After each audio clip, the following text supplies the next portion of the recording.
Hello dear young learners, शुभ आशीष। आज का हमारा टॉपिक यूपी बोर्ड कक्षा 12 के विद्यार्थियों के लिए बहुत ही महत्वपूर्ण वेकाबुलरी वन वर्ड सब्स्टिट्यूशन, मतलब शब्द समूह के लिए एक शब्द। तो डियर लर्नर्स, इससे आपकी अंग्रेजी भाषा भी अच्छी होगी, मजबूत होगी और साथ साथ आप यूपी बोर्ड के लिए भी या अन्य जो भी कंपटीशन की परीक्षाएं हैं उनमें भी महत्वपूर्ण भूमिकाएं इस वेकाबुलरी की होती हैं। तो आइए शुरू करते हैं। सबसे पहला है ऑफ वन माइंड और ओपिनियन।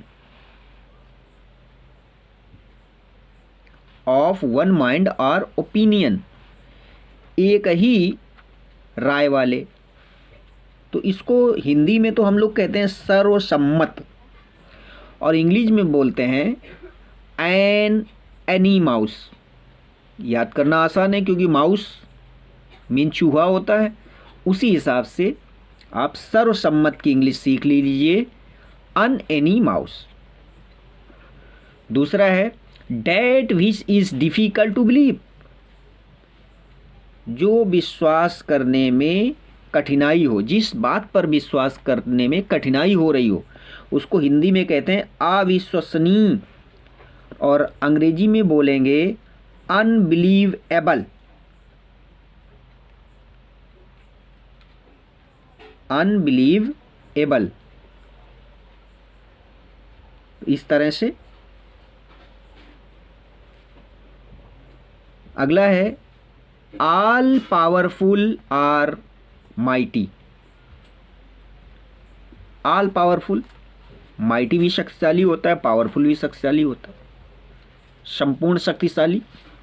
इसको हम लोग कहेंगे सर्वशक्तिमान, ओमनी पोटेंट।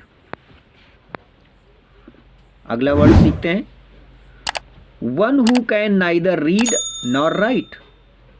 जो लिख पढ़ ना सकता हो उसको हम लोग अनपढ़ बोलते हैं, illiterate.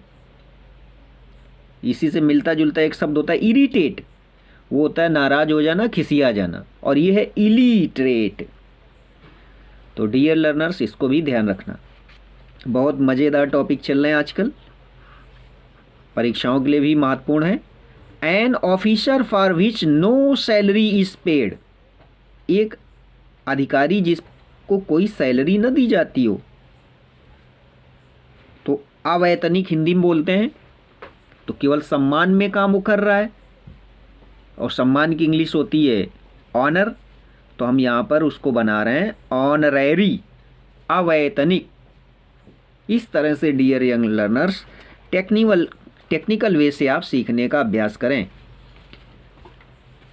Belonging to the same time, Hindi में कहते हैं समकालीन, कंटेम्पोरेरी। कंटेम्पोरेरी। आगे बढ़ते हैं a remedy for all kinds of diseases. सभी बीमारियों के लिए जो दवा सभी बीमारियों में जो काम आती है उसको हम लोग हिंदी में कहते हैं रामबाण औषधि। पैनेशिया, इंग्लिश में बोलते हैं पैनेशिया। अगला है one who lives by alone and avoids people.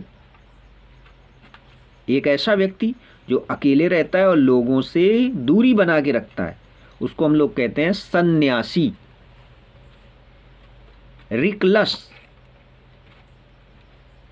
और आगे बढ़ते हैं a person who believes that there is God. एक ऐसा व्यक्ति जो ईश्वर के अस्तित्व पर भरोसा करता है, विश्वास करता है, उसको हम लोग हिंदी में कहते हैं आस्तिक, और इंग्लिश में बोलते हैं थीस्ट। इसी तरह से जो भरोसा ना करता हो, जैसे पहले यहाँ हमने लिखा था नो, तो उसको हम कर देते हैं एथिस्ट। तो डियर लर्नर्स, दोनों ध्यान रखिए, थीस्ट और एथिस्ट। अगला है one who is present everywhere.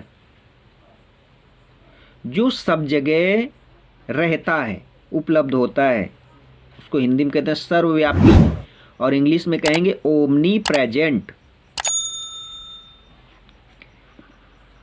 अगला dear learners, one who knows everything, जो सब कुछ जानता हो, सर्वज्ञ। ओमनी साइंस्ड, साइंस से मिलता जुलता शब्द है, ओमनी साइंस्ड, सर्वज्ञ। अगला है an established principle of practical wisdom, जो व्यवहार के द्वारा बिल्कुल सिद्धांत बन गया हो, सत्य बन गया हो, उसको हम लोग कहते हैं सूक्ति, और इंग्लिश में कहते हैं मैक्सिम।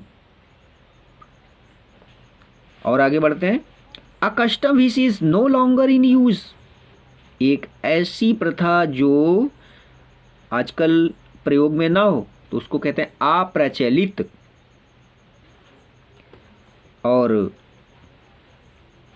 इंग्लिश में ऑब्सोलेट, ऑब्सोलेट।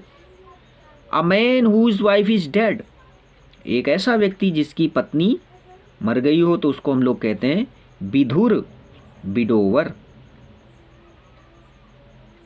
इसी तरह से और आगे, a child whose parents are dead, एक ऐसा बालक जिसके माता पिता का देहांत हो गया हो उसको हम लोग कहते हैं ऑर्फन, यानी अनाथ। तो डियर यंग लर्नर्स, अभी पार्ट्स और अधिक आएंगे तो आप अध्ययन करने के लिए तैयार रहें। इस तरह से आप बहुत ही अच्छे अपने आप को मजबूत कर रहे हैं। तो डियर लर्नर्स, शुभ आशीष।